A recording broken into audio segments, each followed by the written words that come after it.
Hello friends, आपका अपने YouTube channel पर स्वागत है। आशा करती हूँ आप सब अच्छे होंगे। इस वीडियो में हम भारत पाकिस्तान मीडिया में राष्ट्रीय अंतर्राष्ट्रीय मुद्दों पर जो डिस्कशन होता है उसके बारे में जानेंगे। वीडियो पसंद आए वीडियो को लाइक करें और चैनल को सब्सक्राइब करके अपनी राय कमेंट बॉक्स में जरूर दें।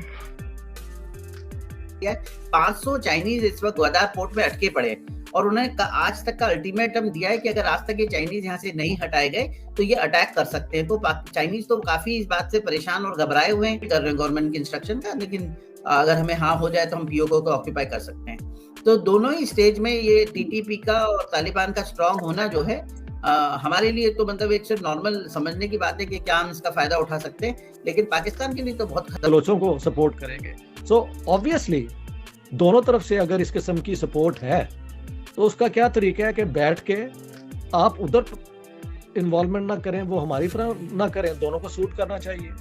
लेकिन इन्होंने जाके मोदी को बुचर ऑफ गुजरात, तब जो पूरी दुनिया में इन्फ्लुएंस रखने वाला बंदे यानी कि इंडिया के जो प्राइम मिनिस्टर उनके बारे में जाकर गलत कह रहे हैं इतने बड़े बड़े प्लेटफॉर्म में, तो उनका क्या असर पड़ेगा। और जो बिलावल भुट्टो के साथ हो रहा है, बिलावल भुट्टो के साथ जो हो रहा है, तो वो मामला भी सबको पता है। जो अभी वो कि ऐसा लगता है कि कोई मजाक हो रहा है। गुज़िश्ता 6 महीने के दौरान पाकिस्तान की जो इकोनॉमी की सूरत हाल हुई, आपके रिजर्व्स जो फॉरेन एक्सचेंज रिजर्व हैं वो 16 अरब डॉलर से 6 अरब डॉलर आ डेली के डेली नहा धो के पूजा पाठ करके डेली इनकी आरती उतार रहे हैं। It is not my fault, मैं तो आपको खबर दे रहा हूं, ये रोज ठोक रहे हैं। देखो एक और खबर है, ये कप्तान को निपटा दिया, ठीक है, ये अलग। सारी दुनिया यहां वॉशिंगटन डीसी में हंस रही है कि एंटी टेररिज्म सेंटर ही किडनैप हो गया है। इन्होंने टेररिज्म को किस तरह बचाना है, किस तरह टेररिज्म के खिलाफ लड़ेंगे जब अपना सेंटर मेंटेन नहीं कर सकते। नाज़रीन, आप जानते हैं कि अफगानिस्तान में तालिबान ने जब इक़्तिदार संभाला तो उसके बाद बार बार ये यकीन दहानियाँ कराई गई थी कि अफगान सरजमीन जो है वो किसी दूसरे मुल्क के खिलाफ इस्तेमाल करने की इजाज़त किसी को भी नहीं दी जाएगी। अनबिलीवेबल आरज़ू, मेरा दिल करता है कभी पाकिस्तान का नाम लेके ऊंचा ऊंचा हंसूं और उसके बाद रोऊं फिर दिल खोल के। ये मेरे इस वक्त सेंटीमेंट्स है आपके बारे में। 4 कंट्रीज के साथ आपका बॉर्डर है, चारों के साथ दुश्मनी है, ये फॉरेन पॉलिसी। और दुनिया से हम मांगते हैं, आगे से दुनिया हंसती है। अब ये हालत ये आपकी फॉरेन पॉलिसी कि आप मांगते हैं वो हंसते हैं आगे से। तो फॉरेन पॉलिसी तो आपको अंदाजा होना चाहिए कि फॉरेन पॉलिसी क्या है। 4 पड़ोसियों के साथ दुश्मनी और जहां खैरात मांगते जाए वो आगे से हंसे। तो फॉरेन पॉलिसी ये है। और फाइनेंशियल पॉलिसी ये है कि आपके पास $25 मिलियन गूगल को देने के लिए नहीं है। 417 कंटेनर कराची में सब्जियों के गल सड़ गए हैं।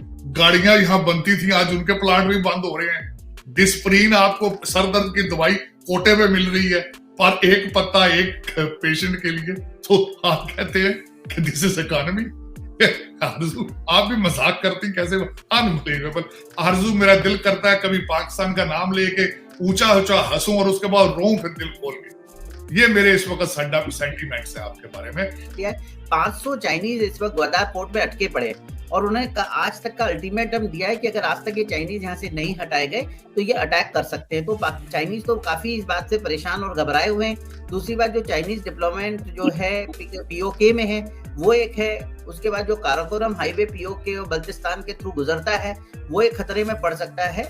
हमारे लिए तो इस हद तक ठीक है कि मतलब अगर वो पाकिस्तान चाइनीज को वहां पे अटैक करके रखते हैं और परेशान कर रखते हैं तो पूरा जो इनका बीआरआई का और सीपेक का प्रोजेक्ट है वो खटाई में पड़ जाएगा और कहीं ना कहीं एक सॉफ्ट कर देगा पीओ को। अगर हमें, जैसे कि आपने रिसेंटली नदर आर्मी कमांडर की स्टेटमेंट भी सुनी होगी कि हम तो सिर्फ वेट कर रहे हैं गवर्नमेंट के इंस्ट्रक्शन का, लेकिन अगर हमें हाँ हो जाए तो हम पीओके को ऑक्यूपाई कर सकते हैं। तो दोनों ही स्टेज में ये टीटीपी का और तालिबान का स्ट्रांग होना जो है हमारे लिए तो मतलब एक सिर्फ नॉर्मल समझने की बात है कि क्या हम इसका फायदा उठा सकते हैं, लेकिन पाकिस्तान के लिए तो बहुत खतरनाक है और उसका इम्पैक्ट चाइनीज रिलेशन पे भी आएगा। पाकिस्तान के लिए बहुत खतरनाक है और उसका इम्पैक्ट चाइनीज रिलेशंस पे भी आ सकता है।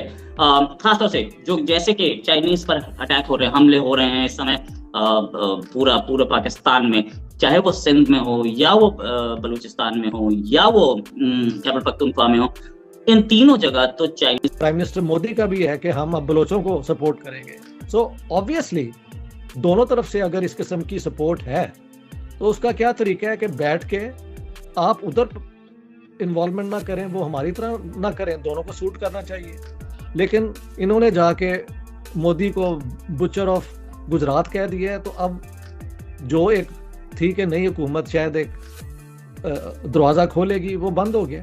सो व्हाट कैन आई से भाई, अगर आप हर 3 दिन बाद यही मुझसे सवाल करें तो मेरे पास कोई नया जवाब तो नहीं हो सकता। I have been saying this for a long time, Pakistan has to change its ways. हाँ जी सर, वेज तो चेंज करने पड़ेंगे, लेकिन वही बात है कि ये अपनी फॉरेन पॉलिसीज को जो है वो बेहतर नहीं करे, जो जिसका दिल करता है वही करता है। ऑब्वियसली एक मतलब जो पूरी दुनिया में इन्फ्लुएंस रखने वाला बंदे यानी कि इंडिया के जो प्राइम मिनिस्टर, उनके बारे में जाकर गलत कह रहे हैं इतने बड़े बड़े प्लेटफॉर्म में, तो उनका क्या असर पड़ेगा। और जो बिलावल भुट्टो के साथ हो रहा है, बिलावल भुट्टो के साथ जो हो रहा है, तो वो मामला भी सबको पता है।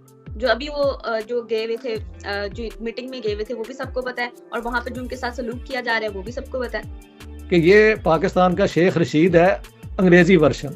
बस that's my way of understanding him, that's all. US की जानिब से भी काफी जो है वो सैंक्शंस लगाए गए हैं पाकिस्तान पे। और डेली के डेली नहा धो के पूजा पाठ करके डेली इनकी आरती उतार रहे हैं। It is not my fault, मैं तो आपको खबर दे रहा हूं, ये रोज ठोक रहे हैं। देखो एक और खबर है, ये कप्तान को निपटा दिया, ठीक है, ये अलग है। मर रहे हैं, रोज बलोच ठोक रहे हैं, तहरीक तालिबान पाकिस्तान रोज एक्शन कर रहा है। मतलब आजकल तो ऐसा हो गया है दोस्तों कि मैं आपको क्या बताऊं, एक दिन नहीं जाता जब वो इनको नहीं मारते जान से, एक दिन नहीं जा रहा। और कई हफ्ते ऐसे हो गए कि एक दिन नहीं चूकता जब वो अटैक नहीं करते इनके ऊपर, और इनके पास कोई जवाब ही नहीं है उस चीज का। ये बस मार खाते रहते हैं, मार खाते रहते हैं, चुपचाप लेटे मार खा रहे हैं, वो रोज ठोक रहे हैं इनको। अब तो तहरीक तालिबान पाकिस्तान ने एक और चीज कह दी है, जब ये अफगानिस्तान को कह रहे थे ना, ये पाकिस्तानी गए अफगानिस्तान की, जी तहरीक तालिबान पाकिस्तान वाले अफगानिस्तान में पनाह लेते हैं, आप उनको पनाह मत दीजिए। तहरीक तालिबान पाकिस्तान जो कि एक आतंकी संगठन है, उसने पाकिस्तान को बोल दिया कि बदतमीजी मत करो बेटा, हम कोई अफगानिस्तान नहीं जाते, हम पाकिस्तान में ही रहते हैं, यहीं पे रह के तुम्हें ठोक रहे हैं, हम भी पाकिस्तानी शहरी हैं। और जो पाकिस्तान का जो कॉन्स्टिट्यूशन है, पाकिस्तान का संविधान है, पाकिस्तान का आईन है, हम उसको मानते ही नहीं। और असली इस्लाम जो तुम अपने आप को कहते हो ना, इस्लामिक रिपब्लिक ऑफ पाकिस्तान, ये तुम झूठ बोलते हो। तुम लोग नकली मुसलमान हो, तुम्हें असली मुसलमान तहरीक तालिबान पाकिस्तान बनाएगी, हम बनाएंगे तुम्हें मुसलमान, हम तुम्हें सिखाएंगे। ऐसे हमले बढ़ते देख रहे हैं आप, क्या पोजीशन में है, और पाकिस्तानी सेना इतनी घबराई क्यों देख रही है? देखिए, पहली चीज तो मैं आपको पाकिस्तानी सेना के बारे में बताता हूँ कि पाकिस्तानी सेना जो है वो आईएसआई चला रही थी। तो धीरे धीरे पाकिस्तान की जो सेना है वो आईएसआई के प्रभाव में आके वो बहुत ज्यादा, मैं कह सकता हूँ कि मिलिटेंट सपोर्ट में और इन सब चीजों के अंदर रही हैं। और उसके बाद में जो है अब धीरे धीरे उसकी जो फाइटिंग एज है वो खत्म हो रही है। पाकिस्तान की सेना के अंदर 2 गुट बन गए थे बाजवा टाइम साहब के टाइम पे, जब फैज हमीद थे और उनको आईएसआई की पद से हटा दिया गया था।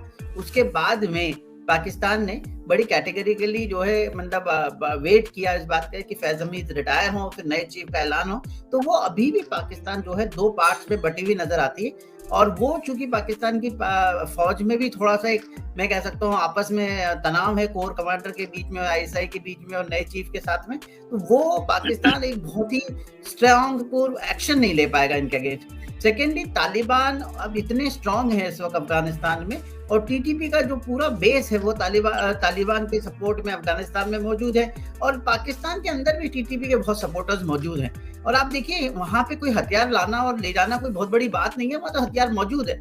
और टीटीपी, अगर आपको याद हो तो पेशावर में भी जब बच्चों का कत्ल हुआ था वहाँ के आर्मी पब्लिक स्कूल में, तो टीटीपी शामिल थी। उसके बावजूद फौज ने टीटीपी से, कब तक आप मिलिट्री एक्शन करके लोगों को इकट्ठा रखेंगे? लोगों को इकट्ठा तो इसलिए होता है, रखा जाता है एक फेडरेशन में, कि उनको हिस्सा भी मिले और मिलके एक ताकतवर वो मुल्क भी बने। लेकिन अगर आप अपनी ताकत उनको दबाने में लगा देंगे तो वो आपके खिलाफ हो जाएंगे यार। This is very simple.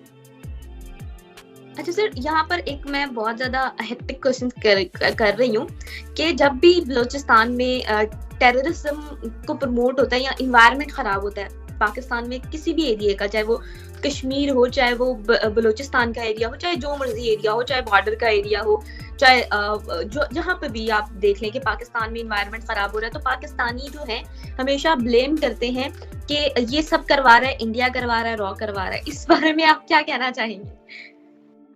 मैंने तो कह दिया कि ये यही कहते हैं ना कि वो करवा रहे हैं। मैं कहता हूं कि अगर वो करवा रहे हैं तो उसको तोड़ने का क्या तरीका है?